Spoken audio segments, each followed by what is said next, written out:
بسم اللہ الرحمن الرحیم۔ قصہ تین بھائیوں کا۔ روایت ہے ابن عساکر سے کہ صدقہ بن یزید نے ملک طرابلس میں 3 قبریں بلند زمین پر دیکھیں۔ پہلی قبر پہ لکھا تھا کہ زندگی کا آرام وہ شخص نہیں پا سکتا جس کو یقین ہے کہ موت آئے گی اور ہمارا ملک ہم سے چھین لے گی، وہ قبر میں ہم کو سلا دے گی۔ دوسری قبر پہ لکھا تھا کہ زندگی کا آرام وہ نہیں پا سکتا جس کو یقین ہے کہ ذرے ذرے کا سوال ہوگا اور اپنے کیے کا بدلہ پائے گا۔ تیسری قبر پہ لکھا تھا کہ زندگی کا آرام وہ نہیں پا سکتا جس کو یقین ہے کہ قبر ہماری جوانی کو خاک میں ملا دے گی اور ہمارے چہرہ اور تمام اعضاء کو ریزہ ریزہ کر دے گی۔ یہ دیکھ کے مجھے تعجب ہوا اور میں اس کے قریب والی آبادی میں گیا۔ ایک بوڑھے سے میں نے ان قبروں کی حالت دریافت کی۔ اس نے کہا 3 بھائی تھے، ایک ان میں سے بادشاہ کا ملازم تھا اور لشکر کا سپہ سالار تھا، دوسرا مالدار سوداگر تھا اور تیسرا درویش تھا اور دن رات عبادت کرتا تھا۔ جب اس درویش کے انتقال کا وقت آیا تو اس کے دونوں بھائی اس کے پاس آئے اور کہنے لگے اگر تم کو کچھ وصیت کرنی ہے تو کرو۔ اس نے جواب دیا کہ نہ میرے پاس مال ہے، نہ مجھ پہ کسی کا قرض ہے، نہ میرے پاس کچھ اسباب ہیں، لیکن تم سے اس بات پہ اقرار لیتا ہوں کہ جب میں مر جاؤں تو اس ٹیلہ پر دفن کرنا اور میری قبر پہ لکھ دینا کہ زندگی کا آرام وہ نہیں پا سکتا جس کو یقین ہے کہ ذرے ذرے کا سوال ہوگا، اپنے کیے کا بدلہ پائے گا۔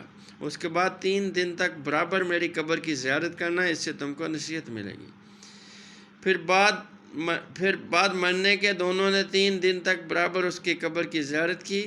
تیسرے دن سپہ سالار نے زیارت کر کے جانے کا قصد کیا تو قبر کے اندر سے دیوار گرنے کی آواز سنی۔ خوف سے کانپنے لگا اور ڈرتا ہوا مکان چلا گیا۔ رات کو اپنے بھائی کو خواب میں دیکھا اور پوچھا اے بھائی وہ کیسی آواز تھی؟ کہا کہ فرشتے نے مجھ سے کہا کہ فلاں دن ایک مظلوم نے تجھ سے فریاد کی تھی اور تو نے اس کی مدد نہ کی، یہ کہہ کر ایک گرز مارا۔ یہ آواز اس گرز کی تھی۔ جب صبح ہوئی تو اس نے اپنے بھائی سوداگر اور اپنے دوستوں کو بلا کہا کہ اب میں تم لوگوں کو درمیان نہیں رہوں گا اور بادشاہ کی صحبت اور ملازمت کی مجھ کو حاجت نہیں۔ اسی وقت عیش و آرام دنیا کا چھوڑا اور پروردگار کی عبادت میں مشغول ہوا اور پہاڑ کا راستہ اختیار کیا۔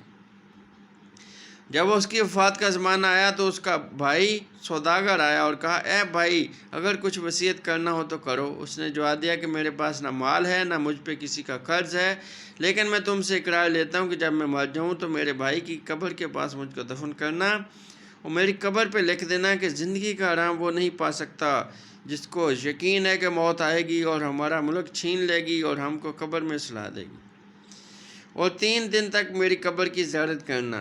پھر جب اس نے انتقال کیا تو 3 دن تک قبر کی زیارت کی۔ جب تیسرے دن زیارت کر کے جانے کا ارادہ کیا تو قبر کے اندر سے ایک ایسی آواز سنی کہ اس کا ہوش اڑ گیا اور ڈرتا ہوا مکان پہ آیا۔ رات کو خواب میں اپنے بھائی کو دیکھا اور پوچھا کہ تمہارا کیا حال ہے؟ کہا اچھا ہوں، توبہ سے میرے سب گناہ معاف ہو گئے۔ میں نے پوچھا میرا بھائی کیسا ہے؟ کہا وہ نیک لوگوں کے ساتھ بڑے درجے پر ہے۔ پھر میں نے پوچھا کہ میرا کیا حال ہوگا؟ کہا جو جیسا عمل کرے گا ویسا بدلہ پائے گا۔ تم کو لازم ہے کہ فرصت کو غنیمت جانو اور نیک عمل کا توشہ تیار کرو۔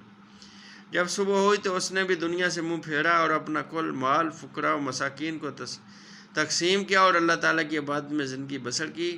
جب اس کا انتقال کا وقت آیا تو اس کا لڑکا آیا، کہا اے باپ کچھ وصیت کیجئے۔ باپ نے جواب دیا کہ میرے پاس مال نہیں کہ وصیت کروں، لیکن تجھ سے اس بات کا اقرار لیتا ہوں کہ جب میں مر جاؤں تو اپنے دونوں چچا کی قبر کے پاس مجھ کو دفن کرنا اور میری قبر پہ لکھنا کہ زندگی کا آرام وہ نہیں پا سکتا جس کو یقین ہے کہ قبر ہماری جوانی کو خاک میں ملا دے گی اور ہمارا چہرہ اور تمام اعضاء کو ریزہ ریزہ کر دے گی، اور 3 دن تک برابر میری قبر کی زیارت کرنا۔ جوان لڑکے نے 3 دن تک قبر کی زیارت کی۔ تیسرے دن قبر سے ایک آواز خوفناک سنی اور غمگین ہو کے گھر آیا۔ رات کو اپنے باپ کو خواب میں دیکھا۔ اس نے کہا کہ تو بھی جلد ہمارے پاس آئے گا، اپنے سامان کا سفر درست کر اور جس گھر میں تجھ کو آنا ہے اس کے واسطے مستعد ہو جا، اور دنیا داروں کی مانند بے فکر نہ ہو کہ موت کے وقت تجھ کو افسوس اور شرمندگی ہو۔ جلدی کر اور جلدی کر۔ راوی بیان کرتے ہیں کہ اس لڑکے نے جس رات کو یہ خواب دیکھا تھا، اس کی صبح کو میں اس کے پاس گیا، اس نے خواب کا مجھ سے حال بیان کیا اور کہا کہ میری زندگی کے 3 مہینے یا 3 دن باقی رہ گئے ہیں، کیونکہ باپ نے 3 بار مجھ سے تاکید کی۔ تیسرے دن اس نے گھر کے لوگوں کو جمع کیا اور سب سے رخصت ہوا، وہ قبلہ رخ ہو کے کلمہ شہادت پڑھا اور انتقال کیا۔